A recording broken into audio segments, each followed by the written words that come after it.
Hello friends, welcome to Rithanika kitchen. இன்றைக்கி பார்க்க போகிறது சத்து மாவு கஞ்சி எப்படி பண்ணுறதுன்னு பார்க்கலாம். தேவையான பொருட்கள்: கம்பு, திணை, கேழ்வரகு, சம்பா கோதுமை, வெள்ளைச்சோளம் எல்லாம் 250 கிராம், பொட்டுக்கடலை 100 கிராம், சின்ன கிண்ணத்தால் 1 கிண்ணம் வறுத்த பாசிப்பருப்பு, ஜவ்வரிசி 1 கிண்ணம், 10 பாதாம், 4 ஏலக்காய், சின்ன துண்டு சுக்கு. எல்லாத்தையும் அலசிட்டு காய வச்சு எடுத்து வச்சுருக்கேன். இப்போ இதை நாம் வறுத்துடலாம். திணை அரிசியை வறுத்துக்கலாம்.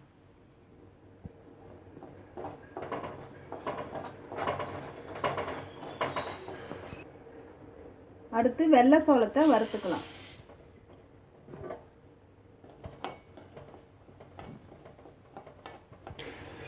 அடுத்து கோதுமையை வறுத்துக்கலாம். அடுத்து கேழ்வரகை வறுத்துக்கலாம்.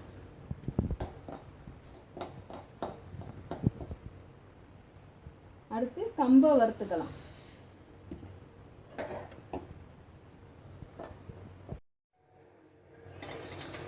அடுத்து ஜவ்வரிசியை வறுத்துக்கலாம். பொட்டுக்கடலை, பாதாம், ஏலக்காவும் இந்த சூட்டிலே கொஞ்சம் நழி இருக்கட்டும். நிலக்கடலை வேணால் 50 கிராம் சேர்த்துக்கலாம்.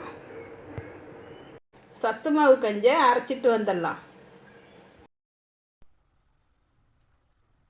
அரைச்ச சத்து மாவு கஞ்சி 2 ஸ்பூன் அளவுக்கு எடுத்து காய்ச்சிடலாம்.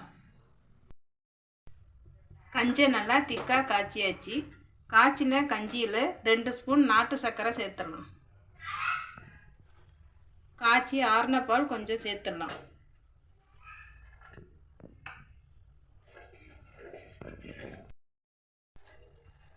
சர்க்கரை நல்லா கரைஞ்சதும் ஸ்டவ்வை ஆஃப் பண்ணிடலாம்.